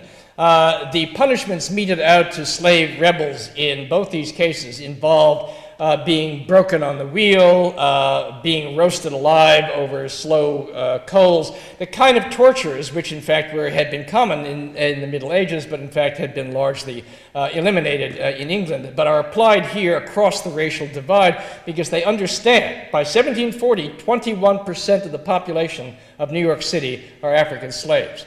You are not, I mean, it's not like the Carolinas, where in some places it's 80%, but it's a substantial position, and in fact they are concentrated in an urban environment. So the tensions that exist in here are in fact beginning to lead some people in the direction of thinking, well, maybe in fact this isn't such a smart idea. And there are the beginning, particularly in a tiny handful of upper-class merchants, like, as we'll see in a second, Alexander Hamilton, who are beginning to rethink the centrality of slavery to New York City. But through the Revolution, they're not prepared to dispense with it. It's not on the agenda. Speaking of the Revolution, again, I suggested quickly before, New York is in fact the most reluctant of revolutionary towns. All of these classes, with the exception of the slaves, have got a vested interest in the health and well-being of the British Empire, most particularly the British Navy, which in fact not only protects the city itself against invasion from the French and the Spanish, which are always, you know, grounds for concern. The 1741 insurrection was so scary because the fantasy was, on the part of the whites, was that if the blacks rose up and seized control of the city, what would really make it terrible would be that they would throw the gates open to the Spanish, who were in a position then to actually make effective that attack on British authority. So the British Navy is the guarantor of security in the town. It is also the guarantor of commercial access through the Caribbean and elsewhere, protection against pirates. And the artisans, who in fact are tied to this commercial economy, are very much interested, in fact, also, many of them, in sustaining this. On the other hand, there are problems, and these manifest themselves particularly in crunch times. So there was a war from 1754 to 1763. Everybody was happy, defense contracts, the fleets in town, everybody's happy. Then the war's over. Peace emerges. Nightmare. There's a cutoff of defense contracts. The privateering is over. The 1760s are hard times in New York City. Particularly bad for craftsmen who don't have a lot of savings to get through this. The price of firewood is going up. The growth of poverty is enormous. This is a place that's also vulnerable increasingly to tropical diseases because the very trade networks that connect you to the Caribbean are bringing back yellow fever, et cetera, et cetera. It's at this particular moment that the British, in a remarkably ill-advised decision, decide to crack down on the empire and to impose taxes. Again, this is an enormous story, but there is, in fact, resistance here in the city to the British imperial program. Not as much as it is in New England or as it is in Virginia. It's coming particularly from the artisans. It's coming from the sailors, who are also unhappy about being impressed, that is to say, seized from their ships and inducted per force into the British Navy. They're not too happy with the empire. And the leaders of the Sons of Liberty in New York City are privateering captains who have in fact developed a rapport with their men. There are some merchants, smaller merchants for the most part, who see the possibilities of a new independent state of affairs, but the great magnates, the Delanceys and the like, are solidly in favor of the British Empire, and they are terrified about the arrival into the political arena of artisans and sailors, lesser people. This is a hierarchical society. Democracy is, you think communism was a problem in the 1950s as a scare word, think democracy. It was just, barely imaginable. Nonetheless, because in fact, New England is on the move and Virginia is on the move, the town is dragged willy-nilly into this war, most literally and dramatically, when in 1776, Washington arrives in town, and the decision is made, because it's very clear what the British strategy is going to be. They're going to, they've had their problems up in Boston, but Boston isn't strategically critical. New York is, and it's very clear that the British are about to arrive. The question is, do you defend the town? And the political decision was made, yes, we're going to defend this town, although it was patently indefensible. But they're going to try. They run chains across the Hudson River in a futile notion of blocking the British shipping, and they occupy the high ground, the heights of Brooklyn in particular, and prepare to make a stand. As I said, the Brits arrived with the greatest single concentration of military force in the history of the planet. Gigantic fleet, gigantic marine forces. These are people who are battle-tested veterans of European and colonial wars. And they assault, they set up operations in Staten Island, they cross over, they invade from Brooklyn. They march north toward the defended heights where Washington and his men are. Alas, there are some passes there that are breaks in what was in fact the glacial moraine, which is what accounts for the topography of New York City, and they managed to outflank the American troops. Washington, in a brilliant maneuver, pulls a Dunkirk. And he, in fact, by rallying all the little fishermen and boats in the vicinity, in the dead of night, ferries his army, what's left of it after the horrible losses in Gowanus area, across the East River and onto Manhattan. The really interesting question is why the Howe brothers, who were the commanders respectively of the British naval and armed forces, did not in fact attack instantly while they had their backs to the sea. Beyond us here, but it has, I think, to do with British imperial politics. These were, relatively speaking, liberals, and in fact, they hoped that we, having now chastised these unruly colonies here, they would come to their senses and embraced back into the bosom of the empire, as opposed to the hardliners who didn't have control locally, who wanted to pulverize these people while they had the chance.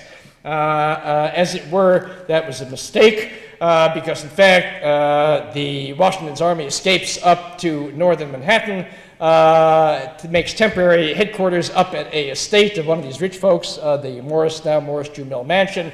But of course, they can't hold the city because the British fleet sails right up the both rivers, and in fact are threatening to encircle Washington's troops. So in fact, they escape, they head north, there's another couple of battles, and then on.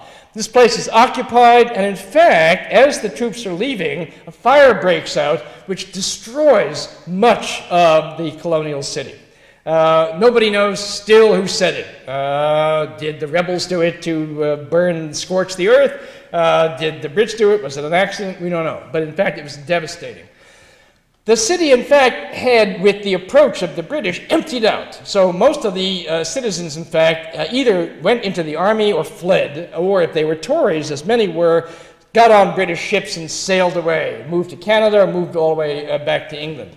Now it becomes an occupied territory, and the countryside, or pro-British people, pour into the city to be safe behind the now impregnable military garrison. The most fascinating dimension of this, of course, is that the British, in a clever move to undercut the legitimacy of these freedom fighters who are going on about liberty and all this stuff, say, tell you what, addressing themselves to the slaves, if you, in fact, break with your master freedom fighter, liberty-loving types, we will, in fact, emancipate you. All you got to do is cross over to our side and help us fight, your former masters, which, in fact, many do. And then, of course, the tide of battle turns in the opposite direction, largely due to the intervention of the French. The British position becomes unsustainable, and in 1783, they sail away on a day that has been known ever after, or at least through the 19th century, as Evacuation Day, which has nothing to do with X-Lax or any other such products, but was the day the city reclaims its independence. Okay, well, let's see. I will do the last two at warp speed here. After independence, you've got all these independent colonies. There's the Articles of Confederation, which is a very loose assembly, partly because each of those areas was in fact quite distinct, both in its commitment to slavery, among other things, in its religious and ethnic composition, and of a whole variety of things. One of the consequences was that the assemblage was, in fact, relatively speaking, impotent in the new global scheme of things. As I said, the Brits said, okay, you wanted your freedom, you got it, you're out of the British Empire, you don't get to trade with us, and so forth. And we did not have a navy of any consequence, we did not have an army, we did not have a unified commercial policy. So, a movement grows up which has New York City as one of its key bases to, in fact, revise the Articles of Confederation and construct a new national government, which will have the power to develop, among other things, a navy and thus an international presence and to expand our commercial reach. We have to, strengthen ourselves collectively if we're not going to be frozen out of things by the Brits and by the other great European powers. The other aspect of these federalists, as they are called, the people who are pushing for a new constitution that has a powerful central national government, is that they're very unhappy about the excessive degree of democracy which exists right now. That because, in fact, government is close on a state and a local level, it's problematic. Things have happened like up in Massachusetts, Shays' Rebellion, where farmers out in the West are unhappy about the imposition of taxes being laid by merchants in the East. This won't do.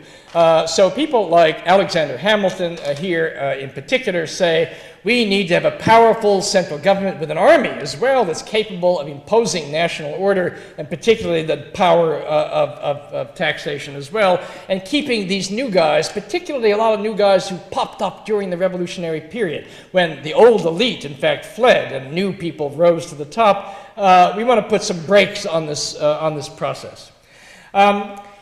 Interestingly, though, some of those new guys, particularly the artisans in New York City, are also in favor of a strong national government because the argument is that they accept that Hamilton makes, and Hamilton, remember, with John Jay, another New Yorker, are two of the three writers of the Federalist Papers, the classic document which is an attempt to justify in the political arena the desirability of forming this new strong national government. Hamilton argues that the merchants and the artisans are natural allies. Yes, we're different, we're rich, you're middling, but so what? If we don't prosper, you don't prosper. There is a unity of interest here despite the antagonism along class lines. And in fact, this argument is largely agreed upon in New York City.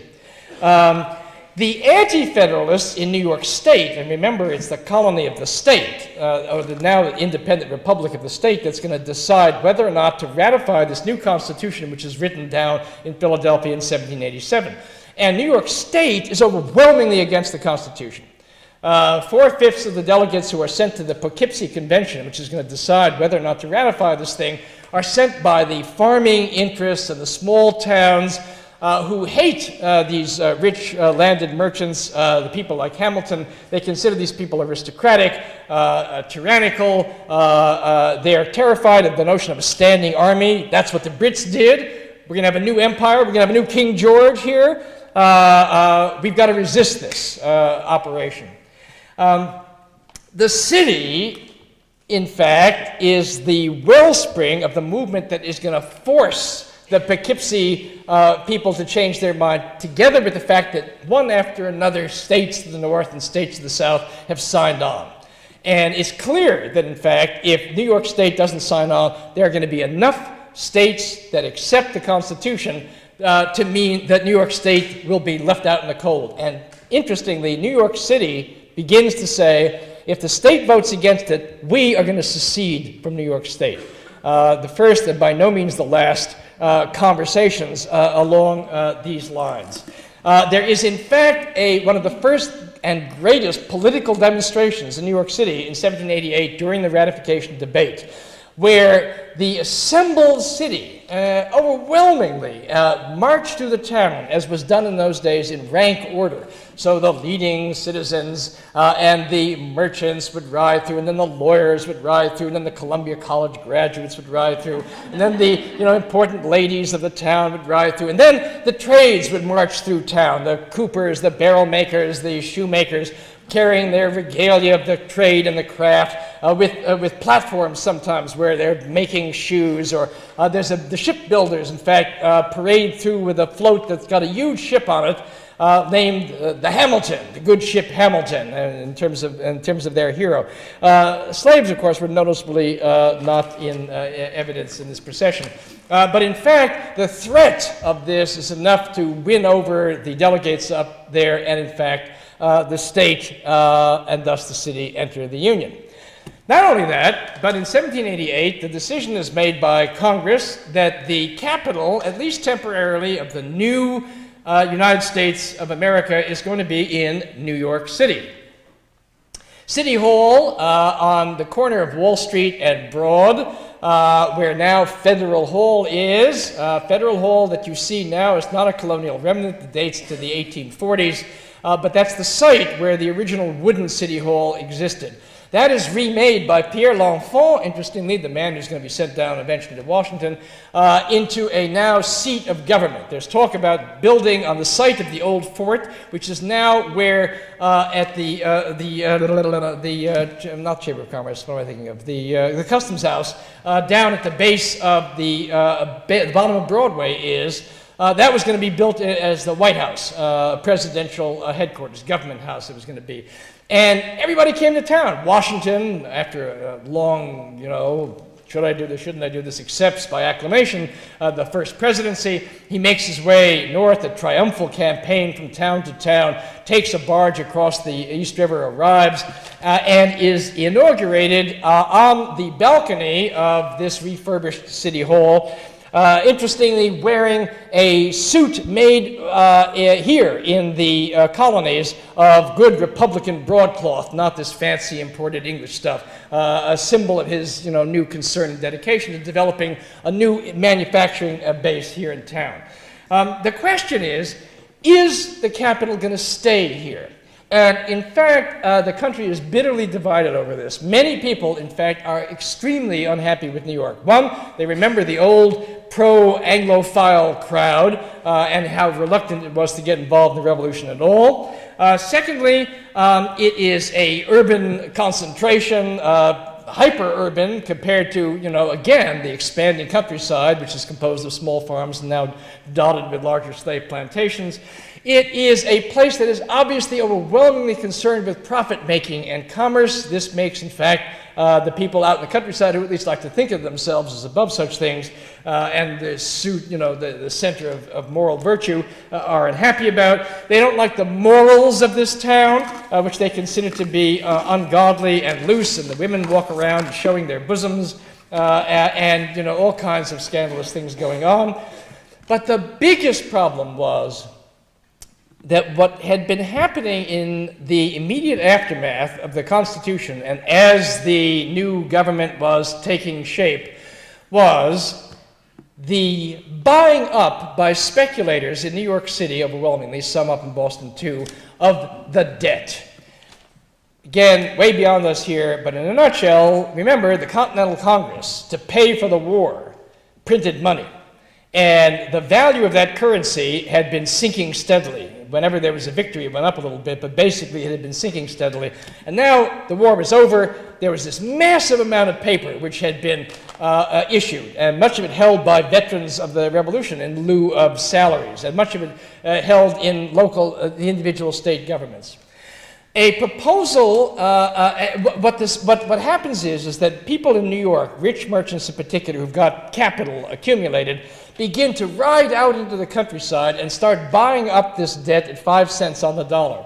And they're gambling on the fact that if a new central government and a new strong constitution is passed, that there will be a movement to fund that debt at par, full value. And in fact, Alexander Hamilton, who was slated to be the first Secretary of the Treasury, announces a program saying, we are going to, in fact, pay that debt, 100 on the dollar plus accumulated interest, because these were interest-bearing notes. 1790, he sends this proposal to Congress. And the proposal is to fund the debt, and it also is to assume the debts of the individual states. The idea is he wants to, in fact, he knows this is going to create a windfall, and that the people who have bought up this debt real cheap are going to make a fantastic killing. He knows it and he wants it to happen, not out of personal venality, although the Assistant Secretary of the Treasury, a fellow by the name of John Dewar, was hip deep in buying up securities and passing little stock tips around. So, but Hamilton was personally incorruptible. His notion was, if this country is going to survive, you've got to tie the rich people to its well-being. And the only way you can do that is if you owe them money. And that they are reliant on the government having, therefore, the power to impose taxes, to expand commerce, which will, in fact, allow them to pay off this debt. This program, together with a program for a national bank, and most of the instruments of what the British were doing. Hamilton was crazy about the British Empire. He was crazy about British capitalism. He said, you know, this notion of developing a small farmer, virtuous stuff out in the countryside, forget it. That's not where the future is. The future is in commerce and trade and banking. He's the guy who's involved in forming the Bank of New York, the first bank to emerge after the Revolution. And this is exactly why people like Jefferson and Madison and the rest hate him. Stalemate, because the Southerners controlled enough of Congress to block Hamilton's program, which leads to, in 1790, an extremely celebrated dinner party. Tom Jefferson runs into Alex Hamilton on Broadway and says, come on over to dinner. And he's joined by Madison, who's the leader in Congress of the Southern forces who've been blocking Hamilton's program. And although we don't have the minutes of this meeting, what happened afterwards is basically that Southerners, in fact, threw enough votes behind his program to win assumption funding, the national debt, and the development of a national banking system and so forth. And, just happens at the same time, the federal government is yanked out of New York City, where it's just across the street from the coffee houses where all these rich guys are doing deals and speculating and are into profit and commerce and whatnot, and is safely removed down to the bosom of the great Virginia planters, where Washington can, in fact, if not walk, sail to work, and, you know, is down the street from Jefferson and the rest. If you will, a deal is struck where the capital, with an O, is exchanged for the creation through the government of a vast reservoir of capital, with an A, which Hamilton hopes this new crowd of people, many of them situated in New York, are going to use wisely to, in fact, expand and develop the national economy. In fact, what they did was they went on the first great orgy of stock market speculation, which led in 1791 to the first great stock market crash. But that, however, is beyond our purview. We will, in fact, continue this at a more leisurely pace tomorrow when we take up the question of the, what happened here between 1790 and the Civil War. See you then.